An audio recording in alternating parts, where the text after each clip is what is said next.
அஸ்ஸலாமு hi friends, welcome to Suhaina food world. இன்றைக்கி நம்ம சேனலில் ஒரு சூப்பரான ப்ரெட்டு சிக்கன் வச்சு ஒரு ரெசிபி தான் பார்க்க போகிறோம். இது சாப்பிட்றதுக்கும் சரி செய்கிறதுக்கும் சரி ரொம்ப ஈஸி அண்ட் டேஸ்டியாக இருக்கும். வாங்க அதை எப்படி பண்ணுறதுன்னு பார்த்துடலாம். இதுக்கு ஒரு கடாய் எடுத்துக்கோங்க. கொஞ்சமாக பட்டர் சேர்த்து நல்லா இது வந்து மெல்ட் ஆகட்டும். இது கூட நீங்கள் குக்கிங் ஆயில் கூட சேர்த்துக்கலாம். நான் பட்டர் மட்டும்தான் சேர்த்துருக்கேன். இது கூடயே ஒரு 2 மீடியம் சைஸ் வெங்காயத்தை இந்த மாதிரி குட்டியாக நறுக்கி சேர்த்து கொஞ்சம் வதக்கி விட்டுக்கோங்க. 1/4 கிலோ சிக்கனுக்கு வந்து ஒரு 2 வெங்காயம் கரெக்டாக இருக்கும். இது நல்லா கொஞ்சம் வதங்கினதுக்கப்புறம் போன்லெஸ் சிக்கன் வந்து ஒரு 1/4 கிலோ நான் எடுத்து வச்சுருக்கேன். இதை வந்து குட்டி குட்டியாக நறுக்கி வச்சுக்கோங்க. அதோட சேர்த்துட்டு இதுக்கு தேவையான அளவுக்கு உப்பு சேர்த்துக்கிட்டு 1 டேபிள் ஸ்பூன் அளவுக்கு காஷ்மீரி மிளகாய் தூள் சேர்த்துக்கோங்க. கலரும் நல்லாயிருக்கும், கொஞ்சம் காரமும் நம்மளுக்கு ஓகேவாக இருக்கும். உங்களுக்கு தனி மிளகாய் தூள் வேணும்னாலும் நீங்கள் சேர்த்துக்கலாம். அதுக்கடுத்து ஒரு 1/2 ஸ்பூன் அளவுக்கு மஞ்சத்தூள், 1 ஸ்பூன் கரம் மசாலா, அப்புறம் 1 ஸ்பூன் பெப்பர் தூள், இஞ்சி பூண்டு பேஸ்ட் இதுக்கு தேவையான அளவுக்கு சேர்த்துக்கோங்க. சிக்கன் மசாலா பாக்கெட் கடைகளில் கிடைக்கும்ல, அது வந்து 1 ஸ்பூன் அளவுக்கு சேர்த்துக்கோங்க. எல்லாம் சேர்த்து நல்லா மிக்ஸ் பண்ணி விட்டுக்கோங்க. அந்த மசாலாவோட எல்லாமே ஒன்று சேர்ற அளவுக்கு மிக்ஸ் பண்ணி விட்டுக்கோங்க. ஸோ இந்த அளவுக்கு வந்ததுக்கு அப்புறமேட்டு கொஞ்சம் நேரம் விட்டுருங்க. இதுலேருந்து கொஞ்சம் தண்ணி விடும் நம்மளுக்கு. அதுக்கப்புறம் எவ்வளோ வேணும்னு பார்த்துட்டு அது வேகிற அளவுக்கு மட்டும் ஒரு 1/2 டம்ளர் தண்ணி விட்டாலே போதும். ஸோ நல்லா மூடி போட்டு தண்ணி வத்துற அளவுக்கு வதங்க விட்டுட்டு அதுக்கப்புறம் நம்ம கேப்சிகம் வந்து நறுக்கி வச்சுருக்கோம், அதையும் இதோட சேர்த்துக்கலாம்.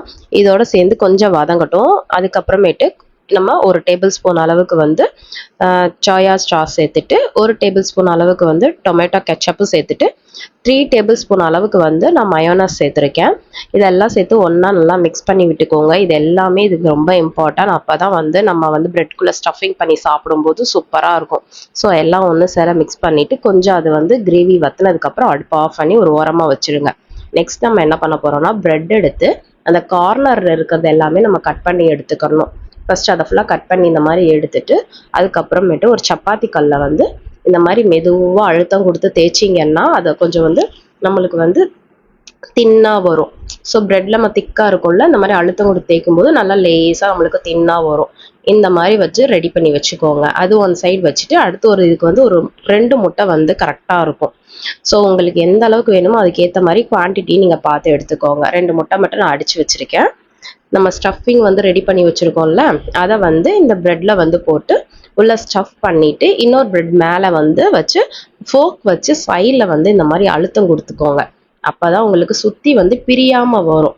ஏன்னா ஆல்ரெடி நம்ம சப்பாத்தி கல்லை வச்சு தேய்ச்சிருக்கிறதுனால ஆல்ரெடி அது நல்லா வந்து உங்களுக்கு சாஃப்டாக தான் இருக்கும்.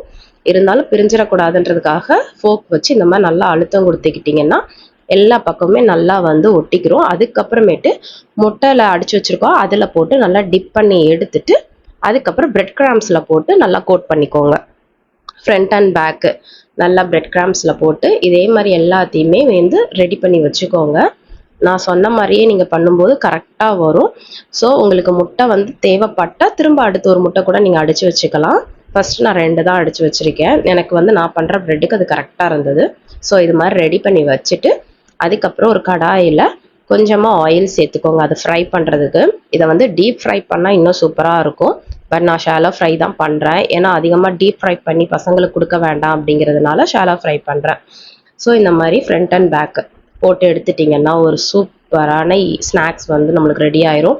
இது நீங்கள் ஸ்நாக்ஸாகவும் சாப்பிட்லாம், இல்லை மார்னிங் வந்து டிஃபன் வந்து வேண்டான்னு சொல்கிறவங்களுக்கு இந்த மாதிரி ரெடி பண்ணி கொடுத்து ஒரு 2 பிரெட் சாப்பிட்டா போதும். வயிறு ஃபில்லிங்காக இருக்கும், சூப்பராக இருக்கும்.